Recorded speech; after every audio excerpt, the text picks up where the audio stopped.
राधे राधे, जय श्री कृष्णा। मैं सीमा सिंह बड़ों को चरण स्पर्श, छोटों को प्यार और बराबर वालों को नमस्कार करती हूँ। आइए आज हम माघ मास के महात्म्य का 7वां अध्याय सुनते हैं। साथ ही हम माघ स्नान की एक पौराणिक कथा भी सुनेंगे। मैं पूर्ण विश्वास के साथ कह सकती हूँ कि आज जो आपको मैं माघ स्नान की कहानी सुनाने जा रही हूँ, आपको बहुत पसंद आने वाली है। आप वीडियो में अंत तक जरूर बने रहिएगा। सबसे पहले हम देख लेते हैं कि माघ स्नान के 7वें दिन हम कौन सा अध्याय और कौन सा माघ मास का महात्म्य सुनेंगे।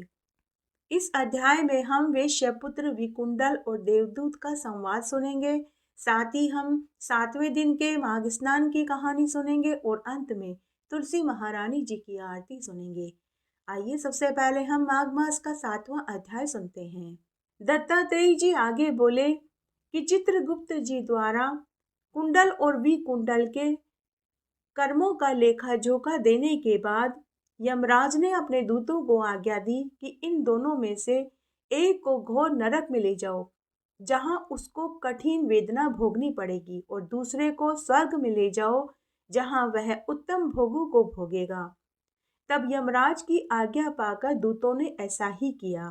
हे राजन, बड़े भाई कुंडल को रोरव नरक में फेंका गया, जहां घोर कष्ट थे, और छोटे भाई विकुंडल को दूत इस प्रकार सुंदर वचन से बोला कि हे विकुंडल, तुम मेरे साथ स्वर्ग में चलकर अपने अच्छे कर्मों से किए हुए दिव्य भोगों को भोगो।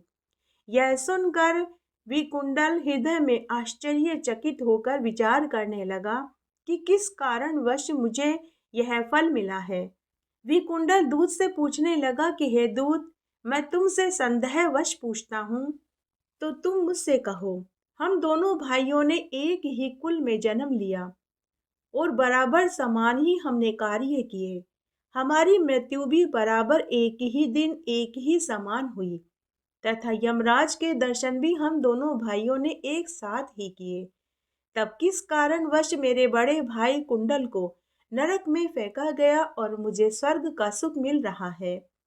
विकुंडल के पूछने पर यमदूत कहने लगा कि हे विकुंडल, जिस प्रकार एक वृक्ष पर अनेक प्रकार के पक्षियों का आवागमन होता है, उसी प्रकार इस संसार में पुत्र, पत्नी, बहन, भाई, माता पिता सभी का जन्म के कारण समागमन होता है।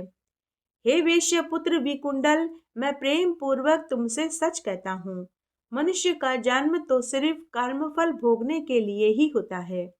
पृथ्वी पर मनुष्य जो जो पूर्व भावित कर्म करता है, वह अपने किए हुए अच्छे बुरे कर्मों का फल ही समय समय पर हर जन्म में बार बार भोगता है।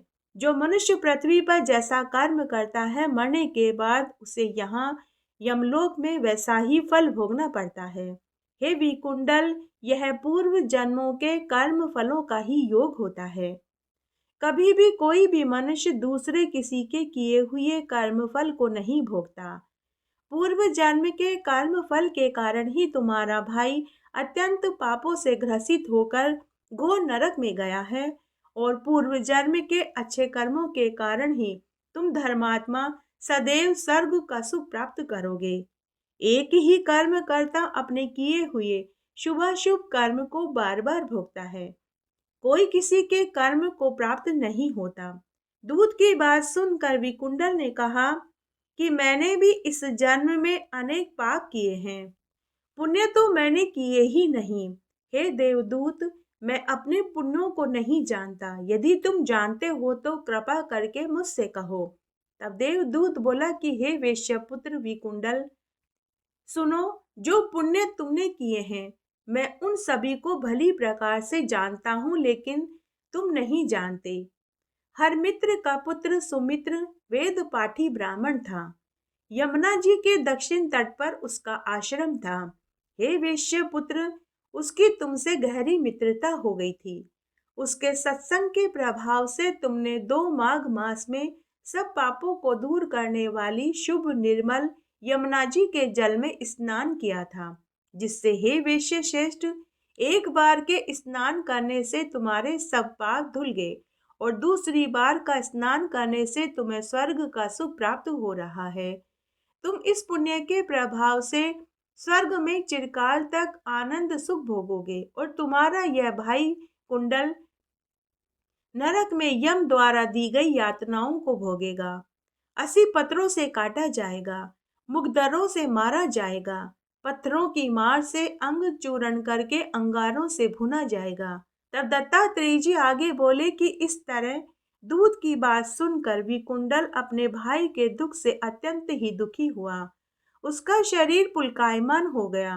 तब दीनता पूर्वक अत्यंत दुखी होकर मधुर वाणी में विकुंडल दूत से बोला कि हे देवदूत, सत्पुरुषों के साथ 7 पग चलने पर गहरी मित्रता हो जाती है और वह श्रेष्ठ फलदायी होती है।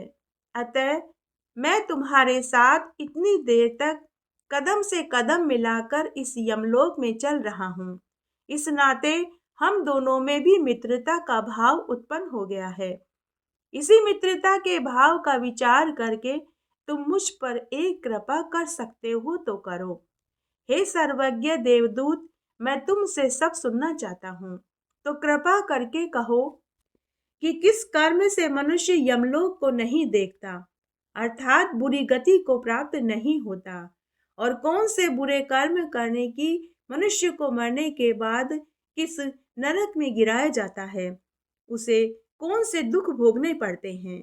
कृपा करके मुझसे यह संपूर्ण विधान कहो, मैं सुनना चाहता हूँ। बोलिए माधव भगवान की जय, राधिका रानी की जय। आइए अब हम माघ मास में सुनी जाने वाली माघ स्नान की एक पौराणिक कथा का श्रवण करते हैं। मैं पूर्ण विश्वास के साथ कह सकती हूँ कि आपको इस कथा को सुनने का बहुत पुण्य फल प्राप्त होगा। आइए एक पौराणिक कथा का श्रवण करते हैं।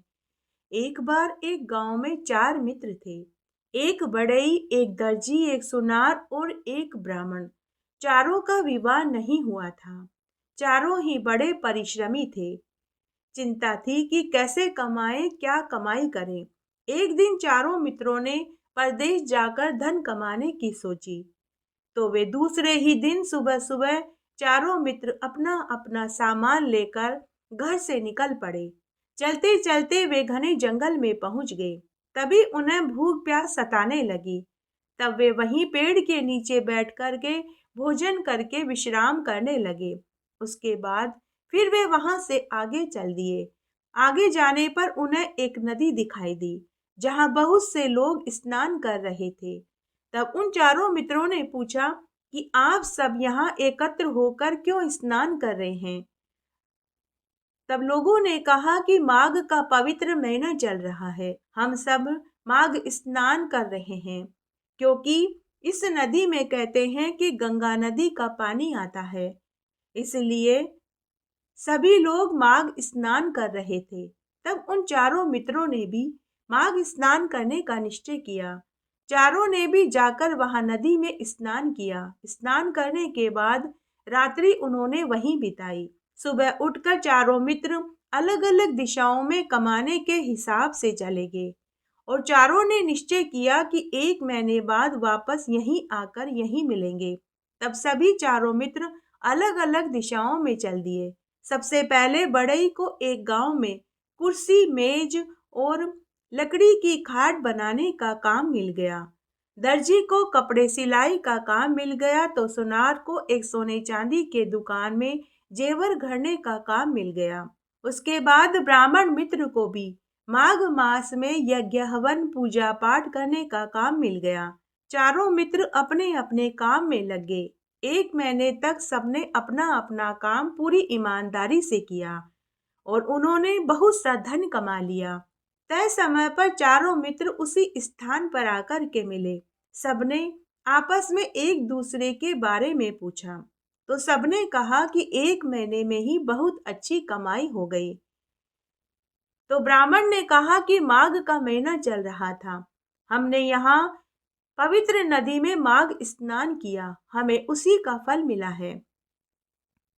क्यों न वापस चलते समय हम इस नदी में स्नान करके ही गांव की ओर चलें। तब वे वापस उसी पेड़ के नीचे नदी के किनारे पहुंच गए। सबने वहां नदी में पवित्र स्नान किया, पूजा पाठ करी और संध्या वंदन और आरती करी। इस तरह रात्रि हो गई।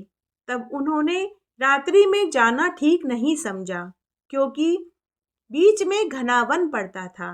तब सभी चारों मित्रों ने निश्चय किया कि रात्रि यहीं पेड़ के नीचे विश्राम कर लेते हैं, सुबह होने पर ही गांव चलेंगे। तब सबने इसी को ठीक समझा। तब सबने कहा कि ठीक कहते हो, हमें रात यहीं बिता लेनी चाहिए। लेकिन हमने सबने बहुत धन कमाया है, अगर हम चारों एक साथ ही सो गए तो कोई हमारे धन को चुरा कर ले जाएगा। इसलिए हमें बारी बारी से अपने धन की रक्षा करनी चाहिए। सुनार ने कहा कि तुम सब ठीक कहते हो, हम बारी बारी से पहरा देंगे। ऐसा न हो कि हम सो जाएं और कोई हमारा धन चोरी करके ले जाए। इस बात को सबने ठीक माना। सबसे पहले पहरा बड़ई ने दिया। दिन भर का थका हुआ था तो आंखों में बार बार नींद आ रही थी। इस पर उसने समय काटने के लिए अपनी बोरी में से आरी, वसूला और अनेक औजार निकाले। वहीं पास में एक बहुत बड़ा लकड़ी का टुकड़ा पड़ा था। बड़ई ने बहुत मेहनत करके उससे एक पुतली बनाई। पुतली बहुत सुंदर बनी थी। इतने में ही रात्रि का दूसरा प्रहर आ गया। तब बड़ई सो गया और दर्जी पहरा देने लगा। तभी दर्जी की नजर पुतली पर पड़ी। दर्जी सोचने लगा कि कितनी सुंदर पुतली है, परंतु बिना कपड़ों के शोभा नहीं दे रही। तब दर्जी ने भी अपने झोले में से सुई और रेशमी कपड़ा निकाला और पुतली का नाप लेकर उसके कपड़े सिल दिए और उसे लहंगा, चोली और चुनरी ओढ़ा दी। ऐसा करते करते रात्रि का तीसरा पहर आ गया। तब दर्जी सो गया और सुनार पहरा देने लगा। तभी सुनार की नजर भी उस पुतली पर पड़ी। उसने मन ही मन सोचा कि कितनी सुंदर पुतली है, परंतु बिना गहनों के शोभा नहीं दे रही। तब उसने भी अपनी झोली में से सुंदर सुंदर सोने के गहने निकाले और उस पुतली को हाथों में चूड़ियां पहना दी, कानों में झुमके पहना दिए, नाक में नथ पहना दी, गले में हार पहना दिया और पाँव में चांदी की पायल पहना दी। इतने सारे सोने चांदी के गहने पहनते ही वह पुतली और भी सुंदर दिखाई देने लगी। उसके बाद सुनार ने ब्राह्मण को जगाया और वह खुद सो गया। अब ब्राह्मण पहरा देने लगा। तभी ब्राह्मण की नजर भी पुतली पर पड़ी। वह पुतली बहुत सुंदर दिखाई दे रही थी, परंतु उसमें जान नहीं थी। ब्राह्मण ने विचार किया कि मेरी विद्या कब काम आएगी, क्यों न मैं इसमें प्राण फूंक दूं, तो यह बोलने लगेगी। आखिर मेरी विद्या कब काम आएगी। तब वह कुछ मंत्र बोलने लगा और मंत्र बोलकर उस पुतली में उसने प्राण फूंक दिए। इतने में ही सुबह हो गई। अन्य तीनों मित्र भी जागे। तब ब्राह्मण ने अन्य तीनों मित्रों से कहा कि मैं इस पुतली से विवाह करूंगा। जानते हो, पहले यह निर्जीव थी, मैंने इसमें मंत्र फूंक कर इसमें प्राण डाल दिए हैं, अब यह बोलने लगी है। तब बड़ई ने कहा कि सबसे पहले इस पुतली को मैंने बनाया था, इसलिए सबसे पहला हक तो मेरा बनता है, इसलिए इससे शादी मैं ही करूंगा। दर्जी ने कहा कि इसे सुंदर सुंदर कपड़े सिलकर मैंने पहनाए थे, इसलिए शादी मैं करूंगा। सुनार ने कहा कि तुमने तो कपड़े सिलकर पहनाए थे, मैंने तो इसे सोने चांदी के कीमती गहने पहनाए हैं, इसलिए विवाह मैं करूंगा। इस तरह चारों मित्रों में पुतली से विवाह करने के कारण आपस में लड़ाई होने लगी। देखते ही देखते वहां खूब सारे लोग एकत्र हो गए। उस गांव का सरपंच भी वहां आ गया और उन चारों मित्रों से लड़ाई करने का कारण पूछने लगा। सरपंच ने उन चारों से पूछा कि अरे भाई, तुम सब आपस में क्यों लड़ाई कर रहे हो। तब ब्राह्मण ने सरपंच को पूरी बात बताई। सरपंच ने कहा कि इसका फैसला तो पंचायत में चौपाल पर ही होगा। सभी पुतली को लेकर गांव की चौपाल पर गए। पंच बैठाए गए। बारी बारी से सबसे पूछा गया। चारों मित्रों ने अपना अपना पक्ष रखा। उस गांव का सरपंच बड़ा ही समझदार था और साथ ही बुजुर्ग भी था। तब सरपंच ने उन चारों की बात सुनने के बाद कहा कि जिसने पुतली बनाई तो वह तो इस पुतली का बाप हुआ। भला क्या बाप अपनी बेटी से विवाह करेगा? तो बड़ई को अपनी गलती पर पश्चाताप हुआ। वह हाथ जोड़कर बोला कि सरपंच जी, आप ठीक कहते हो, मैं इसका कन्यादान करूंगा। अब सरपंच ने कहा कि जिसने पुतली में प्राण फूके तो वह तो भगवान हुआ, और भगवान भी क्या अपने भक्त से विवाह करते हैं? तब ब्राह्मण को भी अपनी गलती का एहसास हुआ। अब बचे दर्जी और सुनार। दर्जी ने सोचा कि सरपंच मेरे पक्ष में बोलेगा। तभी सरपंच ने कहा कि जब किसी लड़की की शादी होती है तो उस लड़की का मामा उसके लिए कपड़े लेकर आता है, तो भला क्या मामा अपनी भांजी से शादी करेगा? तब दर्जी को भी अपनी गलती का एहसास हुआ। उसने कहा, सरपंच जी, आप बिल्कुल सत्य कहते हैं, आपने बिल्कुल सही न्याय किया है। अब बचा केवल सुनार।